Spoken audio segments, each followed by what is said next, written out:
अस्सलाम वालेकुम दोस्तों। ईद के मुबारक दिनों में आजकल फ़लस्तीन और इज़राइल के बीच में जो हालात चल रहे हैं, मैंने सोचा कि उस पर मैं एक वीडियो बनाऊं। ख़ास करके ये वीडियो बनाने का रीज़न ये था कि मैंने ट्विटर पे जो अपने ओपिनियंस रखे हैं कि आई स्टैंड विद इज़राइल, उस पे मुझे बहुत सारा बैकलैश मिला है। बहुत सारे लोग ये पूछ रहे हैं कि किस तरह की मुसलमान है जो फ़लस्तीनियों के साथ नहीं खड़ी है और कहती है कि आई स्टैंड विद इज़राइल। दोस्तों, इसके बहुत रीज़न्स हैं। पहला रीज़न तो ये है कि अगर आप हिस्ट्री में जाएं तो जेरूसलम जो है वो कभी भी मतलब फ़लस्तीन का हिस्सा नहीं बोला जाए। फ़लस्तीन तो नाम ही जो है वो मॉडर्न है। जूस हमेशा वहाँ की मेजॉरिटी रही, वो जूइश लैंड ही हुआ करता था। जेरूसलम जो है वहाँ पे ईसा अलैहिस्सलाम की पैदाइश हुई थी। ईसा अलैहिस्सलाम जिसको क्रिश्चियंस जीसस क्राइस्ट कहते हैं, वो उनके पेरेंट्स भी जूइश थे, वो खुद भी जूइश थे, और जिस कम्युनिटी में वो पैदा हुए थे वो भी जूइश थे, और पूरी दुनिया को ये बात पता है कि उनकी पैदाइश जेरूसलम की है।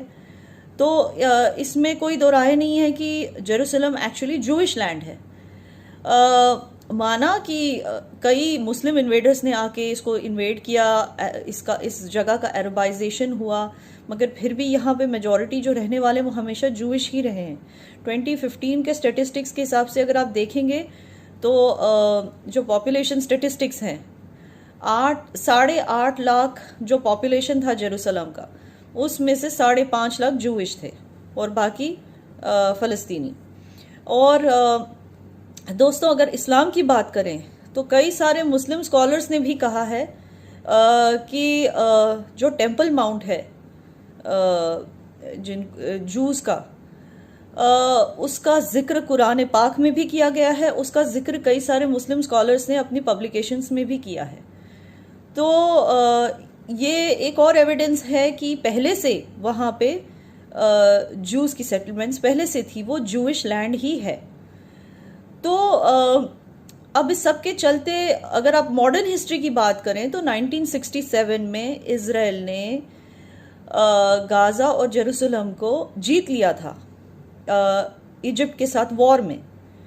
तो बाकायदा उन्होंने इन दो टेरिटरीज, ये जबकि हिस्टोरिकली उनकी खुद की टेरिटरी है, मगर फिर भी इन्होंने फिर से वापस जीत लिया इसको, ठीक है ना। उसके बाद उन्होंने देखा कि ठीक है, यहाँ पे मुसलमान बहुत सारे रहते हैं, तो उन्होंने रिस्पेक्टफुली 1990 का ऑस्लो अकॉर्ड साइन किया, जिसमें उन्होंने गाज़ा पैलेस्टीनियन अथॉरिटीज़ को हैंड ओवर कर दिया, सिर्फ उन फ़लस्तीनी मुसलमानों की रिस्पेक्ट करते हुए जो वहाँ पे रहते। वहाँ पे जूस भी रहते थे, मगर उन्होंने कहा कि कोई बात नहीं, हम इसको पैलेस्टीन को हैंड ओवर कर देंगे।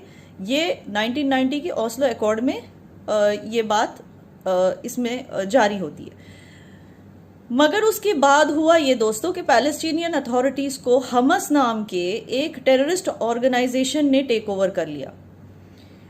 उन्होंने पॉलिटिकली भी वहाँ पे इलेक्शंस जीते, और उन्होंने पैलेस्टीनियन अथॉरिटीज़ को हटा के अपने हमस के मेंबर्स को हर एक ऑफिशियल डिपार्टमेंट में डाल दिया। मैं आपको क्लियरली बता दूं दोस्तों, हमस जो टेररिस्ट ऑर्गेनाइजेशन, उसको क्यों कहा जाता है, क्योंकि उनकी बुनियाद ही है जूस की नफरत।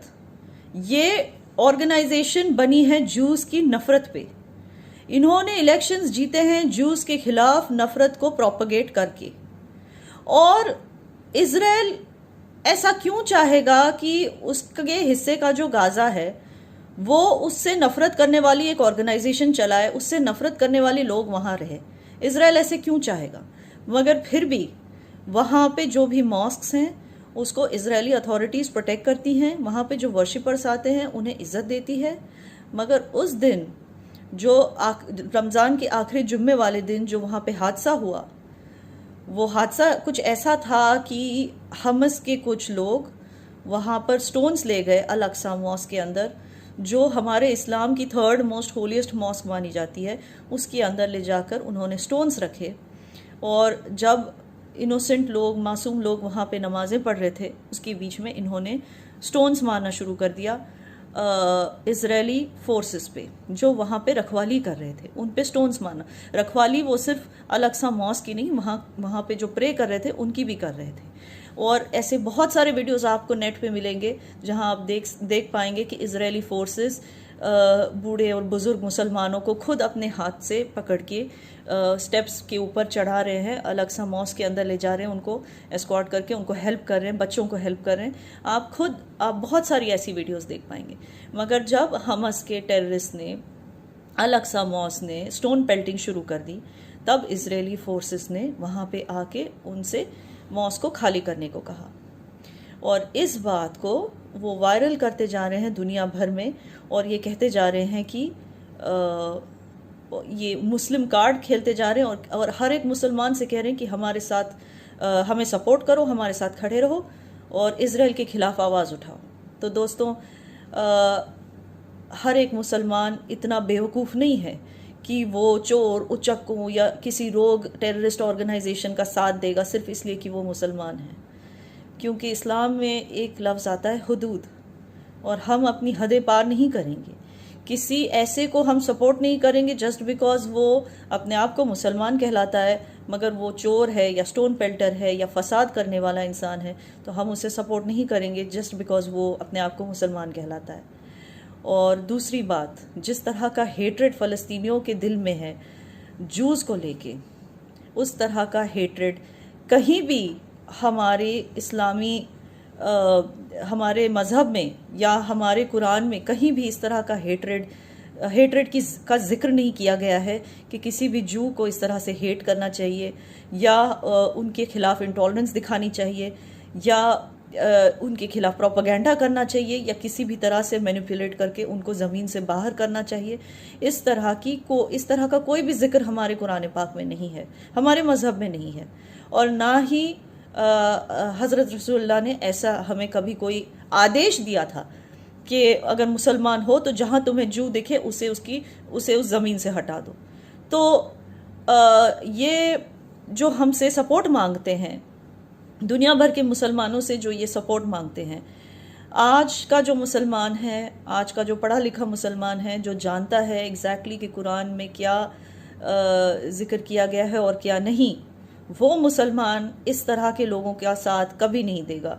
और इसलिए आज आप देख सकते हैं कि it is not only India but it is also a lot of Arab Nations that stand with Israel.